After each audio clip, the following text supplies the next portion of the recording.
Hello, everybody, and welcome back to Roar Lions Roar. I'm your host tonight, Nick Pollock, and I'm joined by not one, but two outstanding guests tonight. First, we have our wonderful co-host, Matt Filipovitz. How you doing, Matt? Nick, I'm good. I'm excited to be here to talk about Penn State's schedule because we have Penn State football next week. It's here. God. I'm very excited about it. Came out of nowhere. Also joining us tonight is Craig Fritz. How you doing, Craig? We're doing great. We're ready to rock, baby. Awesome. Craig now busting out what I believe is his third different background in as many podcasts. Second, we're just a little narrower tonight. So I love it. As Matt mentioned, tonight we are going to be taking a look at the Penn State schedule. We're not going to necessarily make predictions about what's going to happen as far as the regular season is concerned, but we're more just going to analyze, how things are looking at this stage. Before we get into it, as always, please make sure you are subscribed and following whatever the terminology is for the site that you're on, whether it's Apple Podcasts, Spotify, Stitcher, Overcast, any of those. Make sure you're following Roar Lions Roar, a Penn State football podcast on there. And if you are on Apple Podcasts or Spotify, please go ahead and leave us a 5-star review and a comment. If you leave a comment with your 5-star review, if you toss a question in there, we will happily answer it on the podcast. Could be about anything. It doesn't have to be Penn State football. Anything you want. We're an open books here. We're happy to answer anything. But as I said, we're going to take a brief look just at the Penn State schedule as a whole. And we're also going to use this as a chance to do, like a general Big Ten preview. We're not going to go super in-depth on any of these teams right now because we'll do that as they come on the schedule during the regular season. But this will give us a good chance to, just get a general look at what Penn State has ahead of them. And, it starts with, the kind of the chunk one of the schedule we're going to look at. It starts with a matchup at Purdue. And I just want to read new athletic director Pat Kraft's comments about opening on the road for the 12th time in the last 13 years and the 7th year in a row. He said, it stinks. In the Big Ten, you mean? Not overall, in the Big Ten, right? sorry. Yes, yeah. In the Big Ten. It stinks. It stinks. Franklin called me the other day about it. I said, what? I called the conference office and said, this is unacceptable. So we're addressing that right away. This shouldn't happen to Penn State. We should be at home for our opener. I did deal with that. Matt, what did you think about that comment from Kraft? Pat Kraft seems like a guy I'd want to get a beer with, man. Like he very blunt, which you don't really see a lot from athletic directors, or at least we didn't from Penn State athletic directors. And I get why. A lot of the time, the Penn State athletic director in the past has tried to avoid making really any remotely controversial public comments. I get why. But it was good to see Pat Kraft as a fighter for the university and as a fighter for the football program. I don't know how big of a deal it is. Like, you're going to go on the road eventually. It is weird. In a perfect world, like pre these last 3 seasons it'll be now, like you still got the non-con openers at home to get a tune-up. But it is going to be cool, hopefully, that they can shake it up here and hopefully have this year be the last time for a little bit the conference openers on the road. Craig, I assume that you are all on board team conspiracy here, and the Big Ten is purposely trying to ruin Penn State's season? Well, as many people know, I am a little bit of a schedule conspiracy guy. And, prior to the rearranging of the schedule post-COVID, Penn State ends up playing back-to-backs against OSU, Michigan, and Michigan State more than those other teams played back-to-backs against the other three. And going on the road for your season opener in conference 2 years in a row. 3 years. Is it Indiana, first 2020? Okay. All right. Sorry, you're right. That game didn't happen. You're right. God, Matthew. I kind of I feel like 2020 is a reset. Doesn't really count because everything that happened. But side note, really quick side note to that. I was randomly pulling up some, as you might know, avid Mariners fan, and I was watching some Evan White highlights the other day because he's finally healthy in AAA. But all his highlights are from the 2020 season. Man, is it weird to go back and watch, especially baseball, because they started before, like when they first started, they hadn't started piping in crowd noise and stuff yet. So it's just dead silent while they're playing. And it's so weird. Yeah, it's awful. But yeah, I mean, I think that the Big Ten has done Penn State no favors. I And that's fine because you know, it's kind of a loser argument to whine about scheduling, but at the same time, you just want to be, I'm just looking for even playing field. I don't necessarily think that, you know, this schedule is harder than any other schedule or whatever it may be, but you want to see everyone treated in the same way. And having all these conference openers, and then consecutive season openers on the road is, I mean, I'd have to go and look, but I don't think anybody else did that, especially among Wisconsin, Michigan, Ohio State, Michigan State. I think the one thing to your point about how Ohio State, Michigan State don't seem to have to play back-to-backs against the other big three, big four as often as Penn State does. I think part of that, you know, is, you know, a function of Ohio State, Michigan always being the last game of the season. So you're obviously, when you're making the schedule, like if you're making Ohio State schedule, you're not going to stack Penn State, Michigan as the last 2 games of the year. Like that'd be blasphemy. But yes, I mean, that's kind of an unfair advantage, I guess, when it comes to making your schedule. But, you know, if you're them, you also have to save ostensibly your toughest game for the last week. So, you know, ups and downs. Again, like there are ups and downs, like you say, and I don't want to belabor this point. We need to move on. But like Michigan is playing Penn State and Michigan State in consecutive games, but they have a bye in between. Okay. Michigan State, I would be upset as a fan this year because they get consecutively Ohio State, Wisconsin, and Michigan. Oh, whoa. I mean, that's brutal. Yeah. Wow. I mean, your team that won 11 games, et cetera, et cetera. That's awful. Well, speaking of annoying matchups, let's talk about the first chunk of the season for Penn State here. Like we said, they start on the road at Purdue, which is, as we're recording this on a Tuesday, is a week and 2 days from today, Thursday, September 1st. Then they will return home for the out-of-conference opener against Ohio. Then they will be at Auburn, and then they will be home versus Central Michigan University.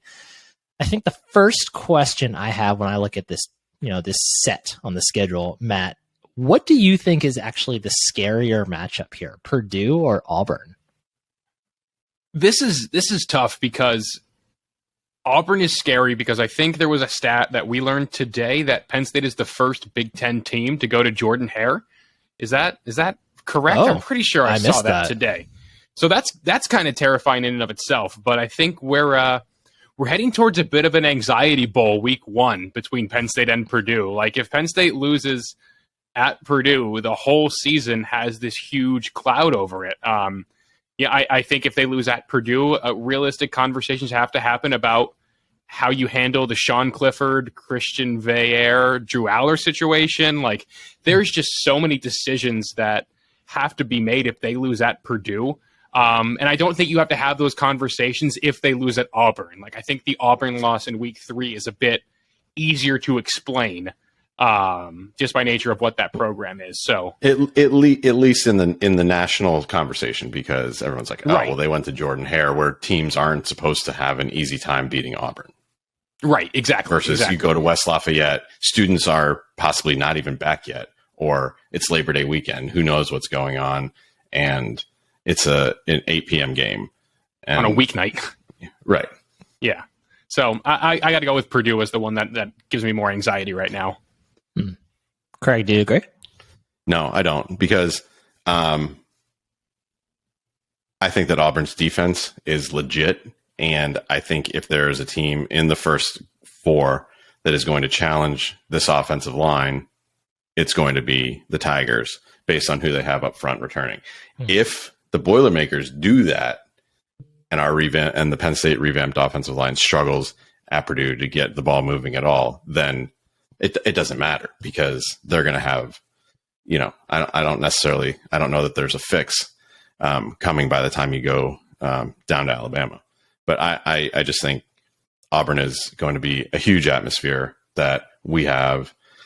I say Penn State has a lot of young guys that they're leaning on, and it's going to be, you know, the reverse whiteout. It's going to be going into hostile territory where a lot of these kids, you know, are going to be wide-eyed with tons of adrenaline. So, yeah, and obviously it's going to be a really difficult situation for Penn State to be playing in. But at the same time, this is kind of what's fun about college football, right? The chance to get to go to different places like Auburn. Like Penn State is not normally ever going to get to play at Auburn. And that kind of leads me to my next question here. I'm curious what you guys think, and this is more grand scheme now. Just what do you think about Penn State's out of conference opponents the last, I don't know however many years? Obviously, we had those 4 years in a row of Pitt. We had the Virginia Tech home and home scheduled that never happened because of COVID and because they scurred. We had Auburn last year and this year. We have West Virginia coming up next year. If you go back even deeper, obviously before James Franklin, you can look at like Virginia. You can look at even way back when I started becoming a fan, we had Alabama. What do you think about the way that they've gone? And frankly, it might be a moot point soon, right? With all the realignment that's going on in college football, there might not be room for many marquee out-of-conference matchups. But do you like that they are sort of trying to branch out a little bit here, like with Auburn, like this series with Auburn? Or do you more jive with what they do with like more regional opponents like Virginia Tech and Pitt and West Virginia? Matt, kind of what's your kind of preference there? I guess as the sport kind of becomes more national, I am excited to see Penn State going to unique places. I think, if I'm not wrong, Jordan-Hare is just the third true road venue Penn State is going to go to in the non-conference since Franklin took over, because you went to Pitt twice, you went to Temple in 2015, you went to Ireland in 2015, but that's not true road. So I think Jordan-Hare is just the third one, and considering the other two are the only two FBS teams in the state of Pennsylvania, like Penn State is due to get out there and going to these new environments that are outside of the Big Ten footprint. So I like it. You know, the sport's only going to become more national. I mean, recruiting is, you know, where coaches end up, the transfer portal has guys going from Auburn, Alabama to Eugene, Oregon. Like, it's just such a different world than it was even 10 years ago. So I kind of like this idea. I do want to keep having these, you know, smaller regional games, like keep scheduling the Villanovas of the world, you know, the Delawares. I think those games are just fun. Like, it's a great fan experience, especially for like young fans to really get involved and get up to their first game in like a reasonable atmosphere. Like, I want to keep those, but I'm all for having these big non-con games, especially as long as they're home and home. I don't want to do any of those weird like neutral site games. Give me on campus games all day. Yeah. Craig, you agree? You kind of like the reaching out more? I wish they would do it more, to be honest. Like, Virginia Tech was cool. You know, there's not a history there. West Virginia was cool because there was a history, and then there's this huge gap of 30 years when the teams didn't play each other. But like, we're dipping back in the well to play Temple, Syracuse. These games bore me. Like, it's just so uncreative. There's like, can we play UNC? Let's go to Chapel Hill and have the Tar Heels come back. Like, this is a regional game, right? This is accessible for a lot of Penn State fans on the East Coast, but it's not like, I mean, Delaware, fine, whatever. But you're talking like 2026 right now. Your non-con is Marshall at home, at Temple, and San Jose State. That's a joke. Syracuse in 2027. That strikes me as we know things might get really weird before that point. So let's just kind of put placeholders here. Yeah, I mean, that's the thing. Like, you have to look at this from the fact that there are going to be a lot of placeholders. But I just think the deference to these traditional regional opponents, it does nothing for the younger fans that never saw, you know, Penn State Syracuse back in the day, never saw West Virginia Penn State back in the day. And like, obviously there's the animosity with Pitt, but also this is like your golden opportunity for alumni to travel. And who wouldn't, like, we move en masse, like what AD wouldn't want to have Penn State come to town? My dream is that we can go party in Tempe and watch a game against the Sun Devils. But you know, those are the types of things I would rather see. That can be your dream, and my dream is that I can just drive 30 minutes north and watch Penn State play against the University of Washington. That'd be great for me personally. So to bring it back to these 4 games on the schedule, what, Matt, do you think would constitute a successful start to the season with these 4, looking at only these 4 games? 3-1. Okay. I think I want to say 4-0, but Auburn's a mess, especially after the whole Harsin thing, but that's something we'll get into in about a month at this point, or less than a month.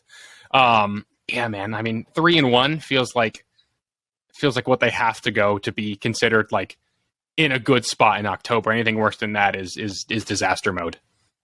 Craig, You seemed like you disagreed. You have to be 4-0.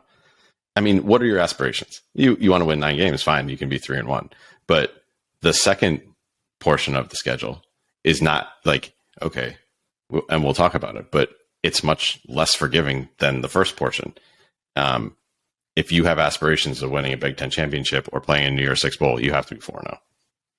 And before we get into that second section of the schedule, which, as Craig previewed there, that's where the money's going to be made. I have one bonus question here for you guys. So we're playing Central Michigan this year. There's Eastern Michigan, there's Western Michigan, there's Northern Illinois. I want to know which direction, when added on to a school name, is the fiercest, sounds the most dangerous. Who are you most afraid of? Are you afraid of a northern something, a western something, an eastern something, a southern something, a central something? What strikes the most fear in you, Matt? What strikes the most fear in me? I don't know why, but like I want to say Western. I think because like Western Kentucky was pretty good last year. Like that probably has something to do with it. And like I can't think of Penn State basketball beat North Florida when I was a student once, so that didn't strike a lot of fear into me. I think West has to be the answer. Craig? I'm going to go with the North. I think Northern Arizona is a probably terrifying place to be, and that scares me. Northern Illinois, they're the Huskies. That's a terrifying Jordan dog. Lynch. That is huge and could, inflict some damage. So, I mean, are we talking like, does North Dakota count, or is it just a direction? Oh, that's a great question. No, so I thought about that. I don't think North Dakota counts because it's part of the state name. Like, it has to be like directional. If there was a Northern North Dakota, sure. I might go with Western too, like Western Carolina. Kind of scary. It's just like there's a lot out there you don't really understand. Yeah, moonshiners. For me, it's got to be Western. Western is it's the mysterious side of the country. It was the last to be explored, the last to be colonized. It's no one really knows what's going on out here until you're out here. It's the most mysterious one, I think. So let's move on to the second, and like I mentioned, the most important part of the schedule here for Penn State. We're going to call it Schedule Chunk 2. Started off versus Northwestern at home. That's not the issue here. Then we have a bye week, and then we are at Michigan, home versus Minnesota for the whiteout, and then home versus Ohio State, which I believe we found out is probably going to be at noon. It's probably going to be Fox has it, so I'm guessing it's going to be probably going to be Fox at noon. Yeah, big noon. So yeah, this is obviously at Michigan versus Minnesota versus Ohio State is as brutal of a stretch as you can get in the Big Ten. I guess if you wanted to toss Iowa or Wisconsin in there instead of Minnesota, that'd be tough. But Minnesota should be pretty good this year. So, Matt, what are your thoughts on just having to play these three teams back to back to back? I mean, this is where the season's made. Like Penn State's third chunk, or third, I guess we'll call it, is pretty nice. It's pretty light. It's not that bad. That's how thirds work, Matt. Just saying. Yeah, you're true. Very true. You're going to learn everything you need to know about this team before the month of October is over. Like that stretch is going to be brutal. I love the bye before Michigan, especially going on the road. I think that's going to be really nice. Michigan, the big house, is always a tough place to play. Penn State has technically won in the big house under James Franklin, even though nobody was in the stands to see it. It happened. And then, Minnesota, I really don't know what they are yet. Kirk Sherrocka's back. Cool. Like, I don't know. And then Ohio State is the juggernaut, but getting them at home, I think could be a fun one. But it's just it's going to be tough, and I'm very glad that they have the bye week after a 5-game start that could have them in a pretty good position nationally. Craig, how afraid are you of that Minnesota game sandwiched between the two giants? I mean, it's it definitely speaks as a classic trap game. I'm less worried about it because it's homecoming. It's at night. The crowd is going to be tuned up. The concern that you have is coming off a game like playing at Michigan. How healthy are you? Right. That's obviously going to be every game in the Big Ten's physical, but that is, a marquee matchup with lots of stress that goes with it, not just injury wise, but the guys lay everything out. I'm also worried about Michigan after the bye. James Franklin's record after the bye, it ain't pretty. And that's going on the road. I do have concerns, but Minnesota specifically, I mean, if I told you that Minnesota was the number 2 scoring defense in the Big Ten last year, would you have believed me? No. 17.3 points a game. Tied That's with Penn it? State. So tied. They tied Penn State. Yes. Wow. Right? They did lose a lot from that defense, didn't they? I know they lost, lose a lot from the defense. Boye Mafe because he's a Seahawk now. So on offense, they return. I'm just looking at SP Plus right here. On offense, they return 80%, which is 27th in the country. On defense, they only return 59%, which is 97th in the country. Yeah. So they did lose a lot of production on defense as a linchpin, but it's a pretty strong foundation to build from. Yeah. So it's a concerning game, but again, less so because of the atmosphere and how we roll on nighttime games in October at Beaver Stadium. Sure. Yeah. Well, Craig jumped the gun a little bit on my next question, Matt, when he talked about the bye. Like he said, James Franklin, Penn State teams after the bye week have not really gone all that great overall. I don't have the numbers in front of me. I know we wrote about it at one point, so I'm sure that can be found somewhere, or maybe not. I don't think you can actually find any of our articles anymore. But I know you mentioned that you were happy about the timing of it, but are you sure? Yeah, I mean, 5 games in is as close to middle of the schedule as you can get without being middle of the schedule.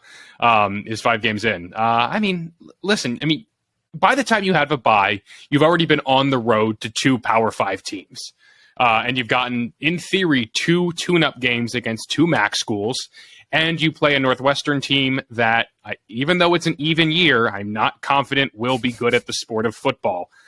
So it's like a good endpoint to a part of your schedule where you are forming your identity, and you can then shift into the next phase of the schedule, which is proving that you belong with the big boys if that first 5 games goes well. So I think it's in a pretty good spot. Like, I can't imagine. I'd rather have the bye week before a road game against Michigan than after the road game against Michigan and before back-to-back home games. Interesting. I think I could actually I think I would argue I'd rather have it after Michigan, but I agree after Michigan. Speaking of Michigan, Craig, let's get a little more granular on the 2 biggest opponents on Penn State's schedule here. Obviously, Michigan last year had a great season, absolutely steamrolled Ohio State in the game. Probably should have lost to Penn State, but it is what it is. Went to the playoff. Obviously, things didn't go their way there, but still, overall, really good season for them. Offseason hasn't gone as well, but we won't talk about that right this second.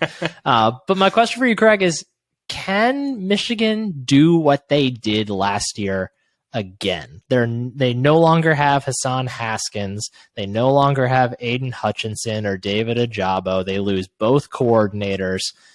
A lot of things are going to be different in Ann Arbor, but Jim Harbaugh's still there, so you assume that things will generally be the same as they have. But can they kind of capture all of that perfectly like they did last year again? So here's the thing. I mean, we were talking about returning production. It's not just Hutchinson and Ajabo. They're only returning 43% of production on defense, which is 124th in the country. Their offense is not. Now, I say this, they scored like 35 points a game last year, 35.8 points a game last year. So we're not slouches on offense, right? But I don't think their offense can sustain, and they're not going to have as many opportunities to cash in when the defense isn't as freakishly ridiculous as it was a year ago. And I think there's a reason to buy on Michigan this year from the perspective of their schedule is pretty tissue soft, especially to start out. But we don't really learn anything until they go to Iowa.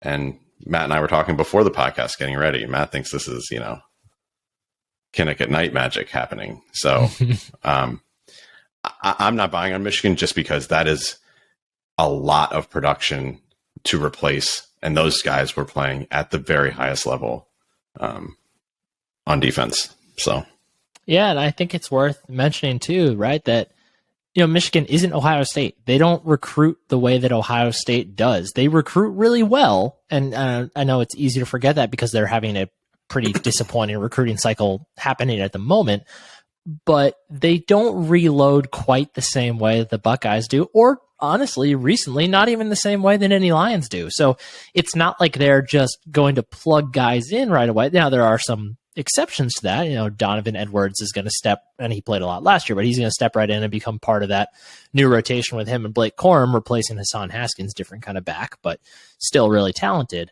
But yeah, it's worth mentioning that this is not a situation where they don't have, as our friends over at 11 Warriors have on their t-shirt, Michigan actually has backups. I don't know if they just have more starters. So it is something that's worth watching, especially, like you mentioned, we might not learn a whole lot about them over these first few weeks because how soft the schedule is. But if you watch them closely and watch individual performances, I think there will be a lot to glean from that as we look forward in their schedule. Matt, to flip to the other big dog on the schedule here, the team that does reload better than nearly anybody else. Let's talk about Ohio State. They lost Garrett Wilson. They lost Chris Olave. That's not even worth me continuing on. They lost a lot of good players, but are they better? This is hard. I think they'll be worse offensively. I think they have no other option but to take a step back because I think that highly of Garrett Wilson and Chris Olave. Like, I don't want to disrespect CJ Stroud, Trayvon Henderson, a pretty good offensive line. Like, I don't want to be disrespectful to them. But I get the even Ohio though State the best receiver from last year's team is probably still on the team. Was he the best receiver, or was everyone else focused on the other two guys? I mean, did you see question. the Rose Bowl? I'm just saying. Did you see the Rose Bowl? But those bowl games kind of mean nothing to me. Yeah, I mean, who was for those unaware? Real quick, we are talking about Jackson Smith and Njigba, who is just an absolute monster. But I'm not saying he's not. But are we sure it's not because of all the attention Garrett Wilson and Chris Olave got? Are we saying that he was not a big beneficiary? It very well of that? Could be, but now they're also plugging in Marvin Harrison Jr., Julian Fleming, the kid from Washington whose name has lots of vowels that I have no idea how to say. Two more 5-star freshmen or something. Two more 5-star freshmen. Yeah. Yeah. Still, I don't know. The defense is going to be better because it can't get worse. Like, this is Ohio State we're talking about here. It's Larry Johnson. It is Jim Knowles, two guys who are very well respected in the sport and are probably both top 10 guys at their respective positions. I think that's fair to say.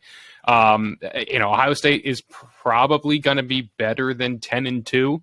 Again, 10-2 is a great year for 99% of the sport, but Ohio State is part of that other 2%. So they kind of have to be better, or else it's going to be another weird offseason. One thing about this game I want to make sure I say, this Penn State-Ohio State game specifically, there's one thing I really like heading in and one thing I don't like. Which one do you guys want first? What don't you like?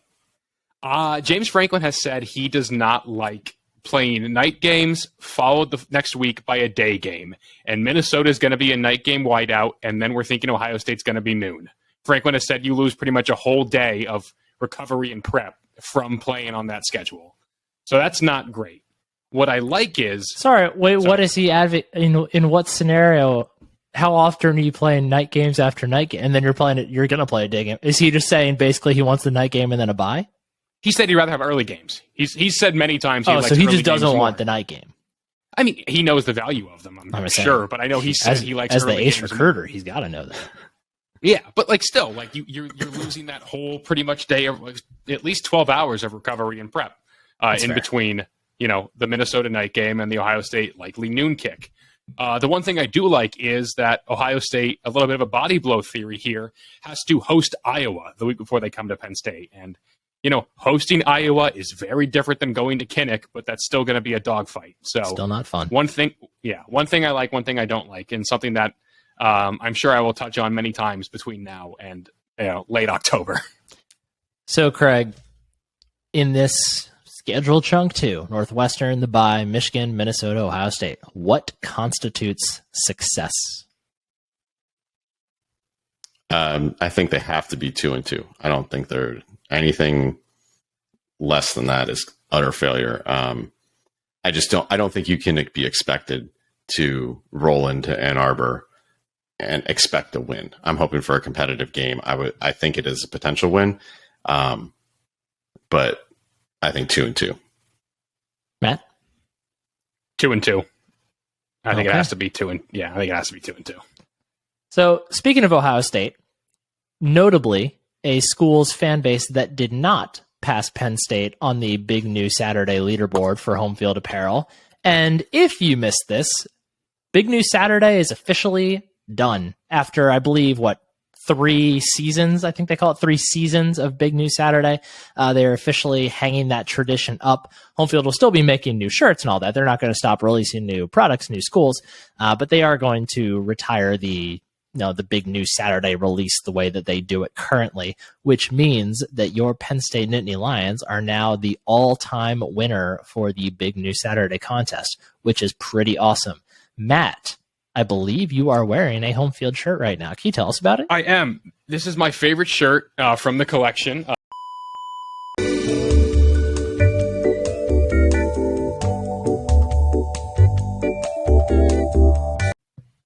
Hello, everybody. Sorry about that. We had quick technical difficulties on this end. But Matt, go ahead and tell us about that home field shirt. The power of home field was too strong. It knocked out my internet. So that was fun. But no, I got my home field stuff today. I'll rise up here a little bit to show off for my YouTube viewers. It's a great shirt. This is my favorite shirt from the collection. It's like a nice little off-white with an old school Nittany Lion logo. I got that, my crew neck, and another t-shirt today. I've ordered from home field before, so I knew the quality going in, and it did not disappoint. They fit me great. The crew neck is maybe one of the coziest things I own. Like the only thing that rivals it, I think, is I have an old Tutties sweatshirt from when Blog first launched, that I don't even think we ever sold. I think we just have them. And that crew neck back there easily matches that in terms of comfort for me. So very, very happy with the home field order, and the stuff fits me awesome. And I hope everyone else is slowly but surely getting their orders in, and then more people, see us out and about with these and get inspired, because they are some awesome t-shirts. Yes, my order has currently spent the last 2 days in Las Vegas, which, hey, I can't blame it. That's a great pit stop on the way to Seattle. I won't knock the shipment for wanting to have a good time. But yeah, I'm very excited to get my shipment. As we've talked about, Home Field Apparel, first of all, if you have never ordered from them before, you can use the code ROAR Lions, ROAR, all caps, all one word. Even though Big News Saturday is over and all that, you can still use that code if it's your first time on the site to get 15% off of your first order. But like I was saying, I'm really excited to get my stuff. We've talked about this before. They take this really seriously. Like they are really committed to making really awesome t-shirts like the one that Matt's wearing, and they pour through old yearbooks, old marketing materials, all that stuff to find cool designs that you haven't seen before, haven't seen in a long time, and they want to help you build that pride in your school. And we've spoken to them a lot. They're really happy that Penn State is the all-time leader for Big News Saturday. They were really excited about this Penn State line, and they're happy that we are the all-time leaders going forward. So, it's great stuff. Give them a chance, support them, get some Penn State stuff, get some other stuff too. I know Matt's talked about meeting random people, having conversations because he's been wearing home field shirts for other schools out and about. I know I've got some Washington State stuff coming with my shipment as well that I'm excited about. So, it's awesome stuff. Just top-notch people, top-notch merchandise. Just a wonderful site and a wonderful partner for our podcast. Once again, you can use the code ROAR Lions, ROAR, all caps, all one word at checkout if it is your first time ordering from Home Field to get 15% off of that first order. Now, let's get into the funniest part of Penn State's schedule this upcoming season. This is awesome. This is such a great end to a schedule. This is amazing. Yeah, it's not the first time that they've ended with something like this. I feel like they've had Ohio State and Michigan around the middle of the year. It feels like for a couple of years in a row now. But Penn State's final 4 games of the season will be at Indiana, home versus Maryland, at Rutgers, and home versus Michigan State for the ever-glorious land-grant trophy. My first question, Craig, aside from the obvious land grant fund, I don't know if any website has ever had more consistent fun with land grant content than Roar Lions Roar did back when we were a written medium. But aside from all that fun, do you like playing Sparty to end the year? I would like playing Sparty a lot more if it was not at home, because I'm a season ticket holder and that game after Thanksgiving is impossible to unload. But I'm now at the point of, I don't care who we play the last game of the year as long as it's on the road. But again, it is a tough. That it's not a game to be taken lightly. It's a good opponent, and then you have this situation where the players go through Thanksgiving too. It's a celebration.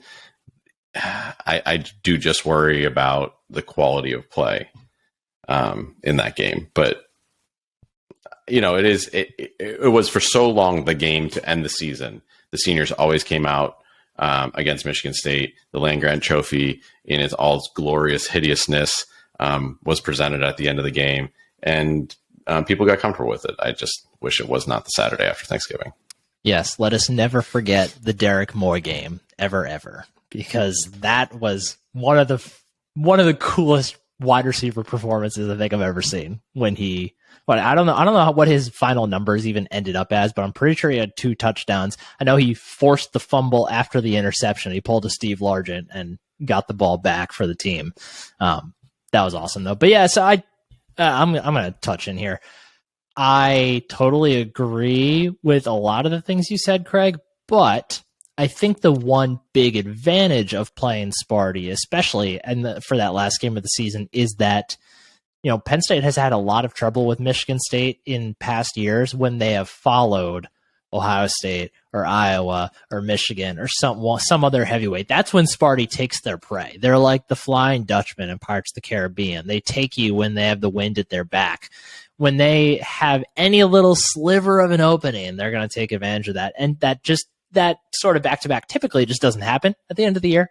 Usually it's something like Rutgers or Maryland or Indiana or anybody else right before them. So I think that is the advantage to having Sparty at the end. Matt, you want to weigh in on that too? This game is awesome because that's usually rivalry week for everybody else. So everyone else is stressed.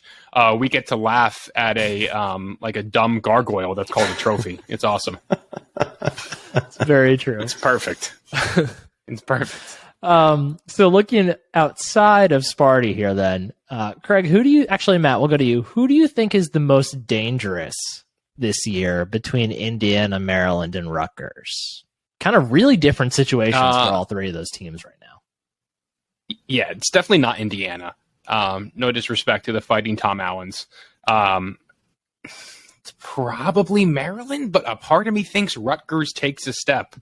Rutgers went to a bowl game. It happened. I know it was very much they we'll backed pull into you a up bowl seven game. their way in. They coveted a bowl listen, game. That's a miracle for Rutgers. I don't care the context. They went to a bowl game in year 3 with a new coach. I think it's Shiano's 3rd year. Yeah, year 3, maybe year 2, year 3. Anyway, whatever. Yeah, they're only going to get better under Shiano. Like he knows how to win at Rutgers. In late November on the road, I think that game could be trouble. I mean, I don't know how great Rutgers is going to be, but I feel better about Penn State at home against a Maryland team that is probably not going to be great defensively than I do about, going to a hostile crowd that maybe hates Penn State more than any other fan base in the country. that's just scary, no matter how you swing it. And they're only going to get better under Schiano. So I think the days of us looking at that Rutgers game as like automatic, no doubt win are numbered. And I'm terrified that this could be a year where they jump up and trip them up a little bit. Yeah, I don't know if we're necessarily close to them being any more threatening than, say, Northwestern. Like, I just don't see Rutgers kind of getting to a point necessarily that soon where they have the offense to keep up with the better teams in the Big Ten. The defense could, and that's why I say Northwestern, because the defense could get there. The defense kind of already is there, honestly. And, if they still had Isaiah Pacheco, I might be more worried about Rutgers. I love that dude. He's going to flourish he's on the Chiefs, I believe. He's going to flourish in the NFL. Craig, do you agree? I don't. Maryland, 100% for me, just because Tualia and the wideouts are, for the Big Ten, among the best that Penn State will see after, Ohio State, Michigan State, in my opinion. They're just, again, going off returning production. They're returning 83% of their offensive production, which is 18th in the country. Their defense wasn't good to begin with, so who cares, right? But, okay, let's pull back. Penn State struggled in that game last year and was a pick six away. That's obviously a huge flip, but that game looks totally different. Again, it's hard to take anything from the second half of last year with Sean Clifford's injury and how terrible the offensive line was, but like Raheem Jarrett showed us what he could do in 2020. Again, COVID, whatever you want to say, but that was a massive win for Maryland over Penn State, and that game was not close. So for me, it's Maryland. And I believe Maryland also added, what's his name, Jacob Copeland from Florida, their leading receiver last year. I believe that's his name. Yeah, so their passing game is legit. I think the only reason that I am personally not super afraid of Maryland is because their exact strength, I think, is what Penn State is best set up to stop this year. Like you said, they have fantastic wide receivers. Truly might be the second best wide receiver group in the Big Ten after Ohio State. But obviously Penn State has this incredible secondary, or what looks to be an incredible secondary.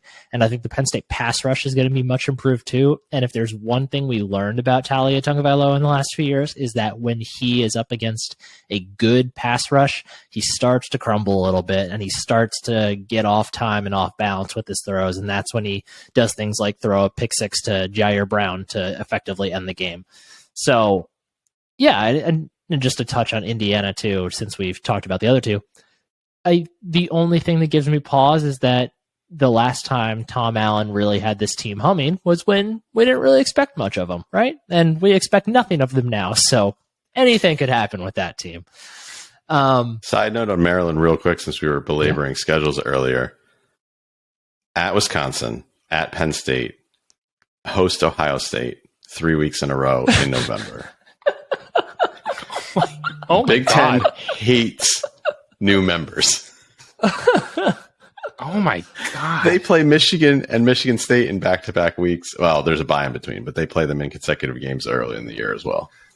If they don't add a couple other West Coast schools by the time that USC and UCLA join, I'm fascinated to see what their schedules end up looking like for football, let alone the other sports. I mean, it's whole lot to get into there, but just for football, and I'm curious to see what they do to them, for lack of a better term. So Matt, last question I have here: do you prefer when you have this sort of ending to the season, where you have, I don't want to call them cupcakes, they're Big Ten teams, they all have their own different ways that they can be effective? But would you rather end the year with the softer Big Ten teams that don't necessarily provide you a chance to show anything other than that you can continue winning? If we're talking about the playoff committee at this point, right? Like, that's what matters at this point in the year. So would you rather Right. be facing these teams that just provide you the opportunity to kind of survive in advance, or would you prefer to have like what I call them the movement games, like the things that can give you the chance to make a move up the rankings, like Michigan or Ohio State? Like, would you prefer to have maybe just one of them towards the end of the schedule? I like the soft landing because the movement games are still getting played. Like Sure. you're not going to gain anything whether you play these teams. You'll lose a lot no matter when you play them, but you're not going to gain anything from beating these teams if you beat them on September 10th or on November 28th. Like no matter what happens, a win against Rutgers is going to be viewed as a win against Rutgers. Like let's just call it how it is. And we're in a new era now of college football where this redshirt rule of the 4 games is about to become, and it did last year, it's about to become a lot different in how schools handle it. Like I personally think because of what happened with Jamari Budden and Kobe King and having to sit out the Outback Bowl after everybody opted out, I think that's going to teach the staff a lesson. So I think during the regular season, the real cutoff line is going to have to be 3 games. Like I just think that is probably a little bit more realistic. So just to make sure they're available for the bowl game, if dudes keep opting out, like you need to make sure you have that depth. So I think those first 2 MAC games can be a great opportunity. And then I think during that last stretch of, any combination of the Indiana, Rutgers, Maryland trio, you can kind of then take advantage of guys' third games there, like mix and match. That's a KJ Winston or a Cam Miller or, another good example, like, Probula or Aller, if Amari they Evans. decide they want to get their reps. Amari Evans. Like, you can kind of mix and match guys in there then and still get the starters their reps, but then you can still get the young guys their reps while making sure that they're able to preserve their red shirt. And I think more importantly, preserve their game status for the bowl.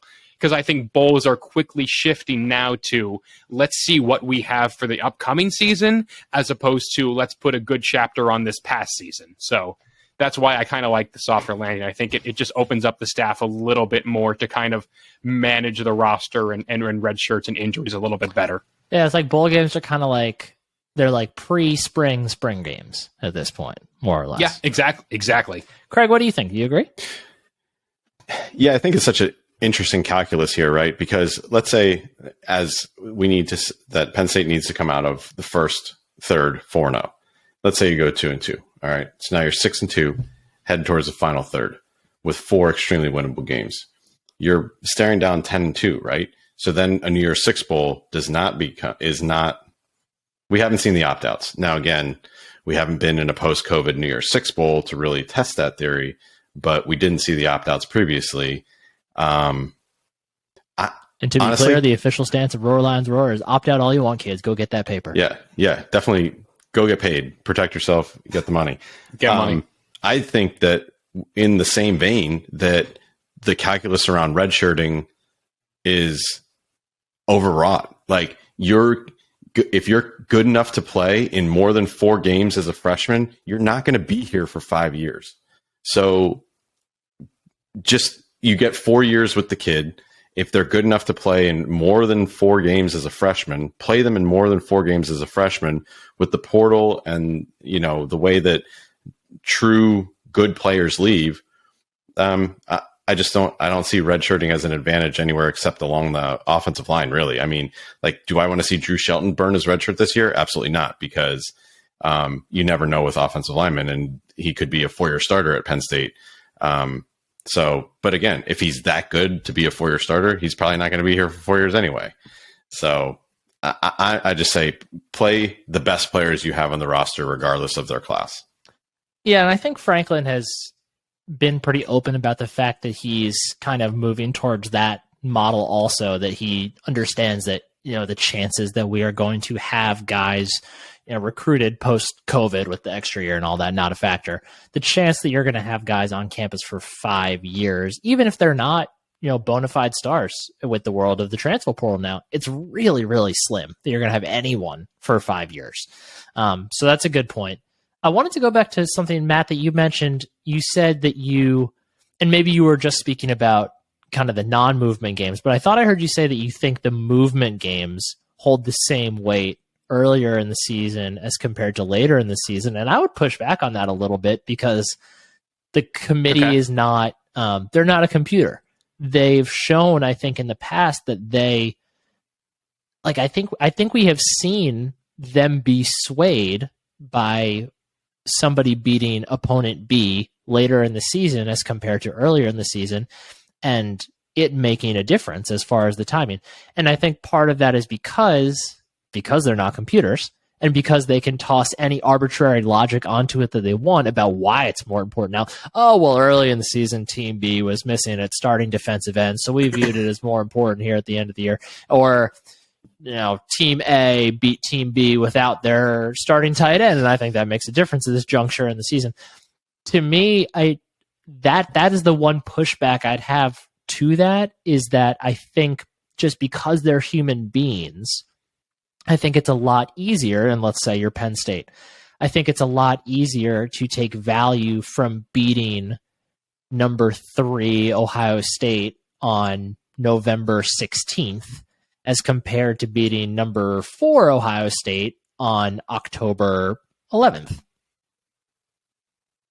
Your retort, I think that your matters retort, more. sir. That matters more in a world where a 2-loss team can make the playoff. Like, if we head towards expansion, like, I don't know. I mean, if Penn State wants to get to the playoff, it has to go 11-1 or better. Like, I don't care when you win those games. Like, I think your point is very valid. I just think that's great for rankings, but outside of those top 4, do those rankings really mean as much? After that final playoff rankings announced, like, I totally get what you're saying, and you are correct that it definitely does affect where they rank teams. But if we're talking in the context of the college football playoff, which is Penn State's ultimate goal, maybe not this year, but in a handful of years, I don't think it matters. Like, especially in the 4-team format, it's either go 11-1, and the committee's not going to care when you won your 11 games as long as you have that 11 in your win column. So that's fair. That would be my retort there. That's fair. TCU and Baylor might disagree, but that's fine. We're not worrying about them right now. But it was an 11-1 team that they got beat out by. I know. I understand. So like I said at the top, we're not going to do any sort of schedule predictions right now or anything like that. We're going to save that for a podcast that we'll post next week. Next week being game week. Shockingly, all of a sudden, really, really crept up on us. But a short week too for us. We're gonna. People say they're worried about the staff, but they're not worried about the podcasters and how we're going to release episodes and all our ideas. I think it's very selfish of the Big Ten to not consider us in this. We've got like 15 more good podcast ideas that we're just not going to be able to fit. We're going to have to find we're going to have to have busy bye weeks and all that. We got all this great content we want to deliver that it's really, really selfish of the Big Ten not to think about us. I totally agree. But before we get out of here, Craig, just give me your rank the schedule 1 to 10. 10 being it's ideal in your mind, 1 being it's a horrorscape. I'm going to edge it up. I would say it's like a 7.5 to 8, just because the position that Auburn is not the strongest that we've seen them. There's an opportunity for an early season marquee victory if somehow you do end up knocking off Michigan in the Big House. You're winning in against the Buckeyes, to go to the playoff. So I think the schedule sets up nicely because I don't think Purdue is too hard of a challenge. Then you get the MAC school. Then you go to Jordan-Hare, where Auburn has a lot of questions, especially on offense. Is our defense up, to those challenges? And then you get, the Northwestern game. Central Michigan and Northwestern after that, which then sets you up nicely for those 3 middle games that are kind of the make or break. So I'd say it's like 7.5, 8. Okay. Matt? I think it's a 6. Going on the road to Power 5 schools, 2 of your first 3 games isn't fun. I can't name the last time Penn State did that. Going to Michigan isn't fun. And then to in solidarity with Craig, the last game being a home game after Thanksgiving is just annoying because that game is usually lightly attended, with the exception of the 2016 season when they clinched the Big Ten East. So, I mean, it's been worse. It could be better. I mean, I just really don't love coming off a 7-6 season, going on the road to Power 5 schools twice in the first month. That's not great. That 2016 Michigan State game was the closest I sat to the field once I stopped being a student. The game was on my birthday that year, so my wife bought us and a couple of my friends from home tickets. We're like, I think second row, like on the 10 or something like that. It was very cool. Very cool. The Gesicki touchdown that was coming towards me, I think. So that was a cool view for that.